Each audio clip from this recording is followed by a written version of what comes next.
ഇവിടെ ആരൊക്കെയാണ് കുറ്റക്കാർ? വയനാട് ദുരന്തബാധിതർക്ക് വീട് വെച്ച് നൽകണം, ടൗൺഷിപ്പ് നിർമ്മിക്കണം എന്ന് തീരുമാനിച്ചവർ തന്നെയാണ് കുറ്റക്കാർ. അതിൽ ഒന്നാം പ്രതി മറ്റാരുമല്ല, പിണറായി വിജയനാണ്, കേരളത്തിൻ്റെ മുഖ്യമന്ത്രിയാണ്. രണ്ടാം പ്രതി മറ്റാരുമല്ല, റവന്യൂ മന്ത്രി കെ രാജനാണ്. മൂന്നാം പ്രതി ഊരാളുങ്കൽ ലേബർ കോപ്പറേറ്റീവ് സൊസൈറ്റിയാണ്. ഊരാളുങ്കൽ സൊസൈറ്റിക്കെതിരെ വലിയ വിമർശനമാണ് കോൺഗ്രസ് നേതാക്കൾ അടുത്ത കാലത്ത് ഉയർത്തിക്കൊണ്ടിരിക്കുന്നത്. UDF ഭരിക്കുന്ന കാലത്ത് എന്ന് വെച്ചാൽ ഉമ്മൻചാണ്ടി മുഖ്യമന്ത്രിയായിരിക്കുന്ന കാലത്ത് 1050 കോടി രൂപയുടെ പദ്ധതികളാണ് ഊരാളുങ്കലിനെ ഏൽപ്പിച്ചത് UDF സർക്കാർ പദ്ധതികൾ ഊരാളുങ്കൽ സൊസൈറ്റിക്ക് നേരിട്ട് നൽകാം എന്ന ഉത്തരവിറക്കിയത് ഉമ്മൻചാണ്ടി സർക്കാരാണ്. വാഗ്ബടാനന്ദൻ സ്ഥാപിച്ച സൊസൈറ്റിയാണ്, ചരിത്രത്തിൽ രേഖപ്പെടുത്തിയ സ്ഥാപനമാണ്, ലോകോത്തര അംഗീകാരം ലഭിച്ച സ്ഥാപനമാണ്. നിർമ്മാണ ചെലവ് കഴിച്ച് ബാക്കി വരുന്ന തുക സർക്കാരിന് തിരിച്ചു നൽകിയ സ്ഥാപനമാണ്. ദേശീയപാതയുടെ 1ാം റീച്ച് ഏറ്റവും ആദ്യം പൂർത്തിയാക്കിയ സ്ഥാപനമാണ്. അങ്ങനെ ഇന്ത്യയിൽ മാത്രമല്ല ലോകത്തിന്റെ നെറുകയിൽ നിൽക്കുന്ന തൊഴിലാളി സ്ഥാപനമാണ് ഊരാളുങ്കൽ സൊസൈറ്റി. ആ സൊസൈറ്റിയാണ് മൂന്നാം പ്രതി. ഒരു നിർമ്മാണ പ്രവർത്തനം നടക്കുമ്പോൾ സ്വാഭാവികമായും അതിൻ്റെ ഗുണനിലവാര പരിശോധന നടത്തണം. അതൊക്കെ കഴിഞ്ഞതിന് ശേഷം മാത്രമേ കൈമാറുകയുള്ളൂ. പൂർണ്ണമായും ഗുണനിലവാര പരിശോധന നടത്തുന്ന ഘട്ടത്തിൽ വിവിധ തരത്തിലുള്ള പരിശോധനകളുണ്ട്. ആ പരിശോധന നടത്തുമ്പോഴാണ് നിർമ്മാണത്തിന്റെ പോരായ്മകൾ മനസ്സിലാക്കുക. അങ്ങനെ പോരായ്മകൾ മനസ്സിലാക്കി അവ തിരുത്തിയാണ് നിർമ്മാണ പ്രവർത്തനം പൂർത്തീകരിക്കേണ്ടത്. അതാണ് രീതി. കേരളത്തിലെ ഏത് നിർമ്മാണ കമ്പനിയിലെ ഉദ്യോഗസ്ഥരോട് ചോദിച്ചാലും എഞ്ചിനീയർമാരോട് ചോദിച്ചാലും അക്കാര്യം അവർ ഉറപ്പിച്ച് പറയുകയും ചെയ്യും. അതുതന്നെയാണ് നടന്നത് വയനാട് ദുരന്തബാധിതർക്ക് വീട് നിർമ്മിച്ചു നൽകുന്ന ഘട്ടത്തിലും. പക്ഷേ അത് വലിയ രാഷ്ട്രീയ പ്രശ്നമാക്കി, അത് വലിയ അഴിമതിയായി ഒക്കെ ഉയർത്തിക്കൊണ്ടുവരുവാനാണ് കേരളത്തിൽ ഒരു വിഭാഗം മാധ്യമങ്ങൾ ബോധപൂർവം ശ്രമിച്ചുകൊണ്ടിരിക്കുന്നത്. അതിൻ്റെ ഉദാഹരണമാണ് നമ്മൾ വയനാട്ടിൽ കണ്ടത്. ആരാണ് ആരോപണം ഉന്നയിച്ച നൗഫൽ? കോൺഗ്രസിന്റെ സജീവ പ്രവർത്തകരാണ് എന്ന് ഏതാണ്ട് എല്ലാവർക്കും മനസ്സിലായിട്ടുണ്ട്.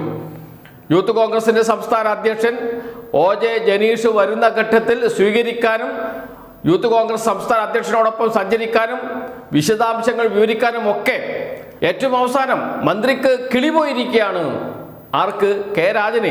ദുരന്തം നടന്ന അന്നു മുതൽ ദുരന്ത ബാധിതരെ ചേർത്ത് നിർത്തി അവരെ പുനരധിവസിപ്പിക്കുന്നതിനുള്ള പ്രവർത്തനങ്ങൾക്ക് നേതൃത്വം കൊടുക്കുന്ന കെ രാജന് കിളിപോയിരിക്കുകയാണ് എന്നാണ് പറയുന്നത് കോൺഗ്രസിന്റെ പ്രവർത്തകനായ നൗഫൽ. എന്താണ് ഇതിന് പുറകിൽ? രാഷ്ട്രീയം തന്നെയാണ് എന്ന കാര്യത്തിൽ സംശയമേയില്ല. അതാണ് ഇവിടെ വെളിപ്പെടുകയും ചെയ്തത്.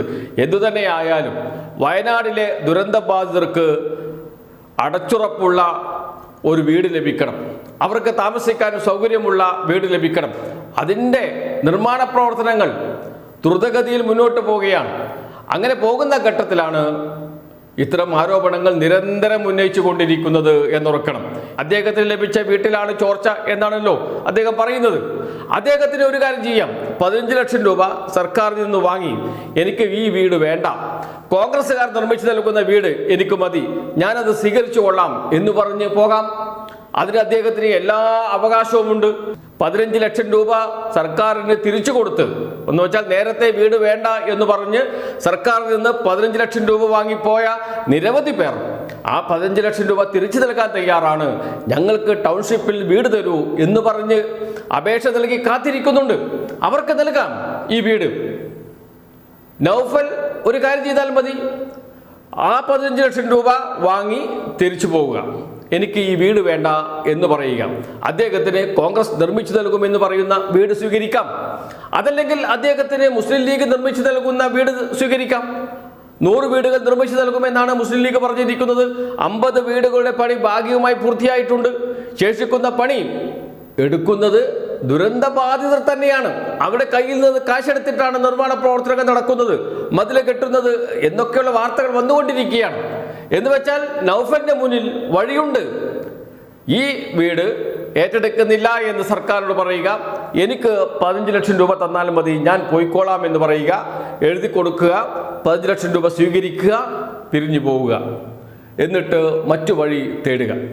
അതല്ലാതെ നിർമ്മിച്ചു നൽകുന്ന വീടിന്റെ ഗുണനിലവാര പരിശോധനയെ ചൂണ്ടിക്കാണിച്ച് ഇതാ ചോരുന്നു, തകരുന്നു എന്ന പ്രസ്താവന ഇറക്കി അതിൻ്റെ പുറകെ നമ്മുടെ മാധ്യമങ്ങൾ, വിവരമുള്ള മാധ്യമ പ്രവർത്തകർ പോകില്ല, ദൃശ്യമാധ്യമ പ്രവർത്തകരാണ് പോകുന്നത്.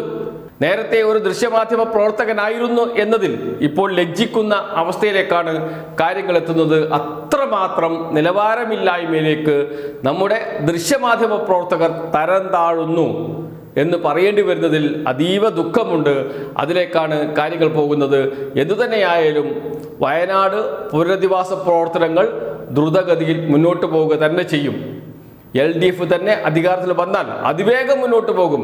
UDF അധികാരത്തിൽ വന്നാലോ? വലിയ ചോദ്യം വയനാട് ദുരന്ത ബാധിതരുടെ മുന്നിലുണ്ട്. ഇപ്പോൾ അവർക്ക് മാസം 27,000-ഓളം രൂപ ലഭിക്കുന്നുണ്ട് പല ഇനങ്ങളിൽ. വാടക, ഭക്ഷ്യ കൂപ്പൺ എന്ന നിലയിലും അതോടൊപ്പം ജീവിക്കാൻ ആവശ്യമായ പോക്കറ്റ് മണി എന്ന രൂപത്തിലും അവർക്ക് ലഭിക്കുന്നുണ്ട്. അതൊക്കെ തുടർന്ന് ലഭിക്കുമോ എന്ന ആശങ്ക ഇപ്പോൾ വയനാടിലെ ദുരന്തബാധിതർക്കുണ്ട്. കാരണം കോൺഗ്രസിൻ്റെയും യൂത്ത് കോൺഗ്രസിൻ്റെയും UDF നേതാക്കളുടെയും നിലപാട് ടൗൺഷിപ്പിനെ തകർക്കുക എന്നതാണ്. അതിനെതിരെ ഒരു പ്രതിഷേധം ഇപ്പോൾ വയനാട്ടിൽ ഉയർന്നു വന്നിട്ടുണ്ട്. എന്തായാലും മെയ് 4-ന് വയനാട് ദുരന്തബാധിതരുടെ പുനരധിവാസ പ്രവർത്തനം ഇതുപോലെ മുന്നോട്ട് പോകുമോ എന്നും.